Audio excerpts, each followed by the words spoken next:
Hi అండి. మొన్నైతే గుడికి దర్శనం కోసం వెళ్ళాం కదా. స్వామివారి దర్శనం అయిపోయిన తర్వాత మేము బయటకైతే వచ్చేసామన్నమాట. బయట చూసారా ఆ చుట్టూ కొబ్బరి చెట్లు, పచ్చని ప్రకృతి, ఆ వాతావరణం ఎంత బాగుందో కదండి. ఇంకా ఏమంటే మేము బయటకు వచ్చేసిన తర్వాత బీచ్కి వెళ్ళాలనేసి పిల్లలు అడుగుతున్నారనమాట.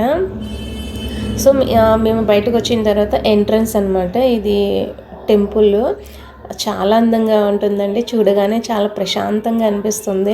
సో మా పిల్లలు అయితే గుడిలో ఇంకా అయిపోయింది కదమ్మా, వెంటనే బీచ్ అంటున్నారు. సో మేమైతే నడిచే వెళ్తున్నాం అనమాట.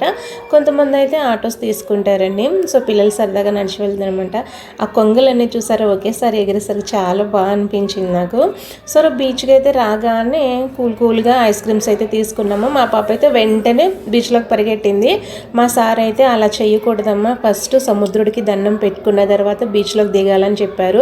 అలా దండం పెట్టుకున్నామో లేదో ఇలా కాళ్ళకి చల్లగా సముద్రుడైతే వచ్చి కాళ్ళకి తగిలాడండి. చాలా హ్యాపీ అనిపించింది. యాక్చువల్గా ఇది వచ్చేసి బంగాళాఖాతం అనమాట, బే ఆఫ్ బెంగాల్ అండి. సో ఇక్కడ రద్దీ కూడా చాలా తక్కువగా ఉంటుందన్నమాట. అంతర్వేది లక్ష్మీనరసింహస్వామి కళ్యాణం అప్పుడైతే మాత్రం చాలా హెవీ ఉంటారనమాట, క్రౌడ్ అయితే ఎక్కువ ఉంటుంది.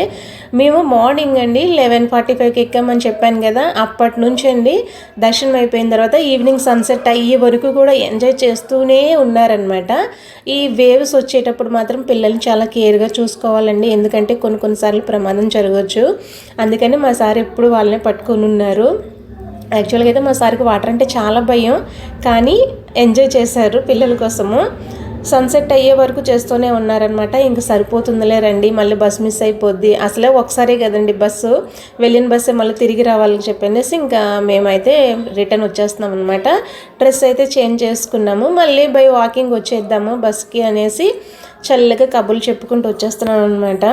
వచ్చే దారిలో అయితే సన్సెట్ నాకు చాలా బాగా అనిపించింది. ఎంతకైనా కోనసీమలు అంటే 2 కొబ్బరి చెట్ల మధ్య నాకు భలే అనిపించింది అనమాట. వచ్చే దారిలో 2 చిన్న ఇల్లులు ఉన్నాయండి. నాకైతే చాలా బాగా నచ్చాయి అవి. ఎందుకంటే అక్కడ డబ్బు లేకపోవచ్చు, కానీ ప్రేమ, ప్రశాంతత చాలా ఉంటాయి. అలాంటి ఇల్లులు అంటే నాకు చాలా ఇష్టము. ఎంత డబ్బు ఉండి ఎంత మేడలున్నా అక్కడ ప్రేమ లేకపోతే ఆ ఇల్లు వేస్ట్. కానీ నాకు ఇలాంటి ఇల్లులు అంటే చాలా ఇష్టము. సో ఇది వాటర్ ట్యాంక్ అనమాట, వాటర్ ప్లాంట్. అక్కడ వాళ్ళందరికీ వాటర్ సప్లై చేస్తూ ఉంటారనమాట. సో వెళ్ళిన బస్సే మళ్ళీ వచ్చిందండి 6కి. మా బుడ్డోడైతే బస్ ఆపేశాడు. మేము రాజోల్ బస్ స్టాండ్ వచ్చేసరికి 7:45 అట్లా అవుతుందండి. మళ్ళీ అదే బస్సు మళ్ళీ అంతర్వేదికి వెళ్తుంది అనమాట. సో మేమైతే ఇంకా రాజోల్ నుంచి ఇంటికి వచ్చేసామన్నమాట. ఇదండి మా అంతర్వేది లక్ష్మీ నరసింహస్వామి వారి యాత్ర అనమాట.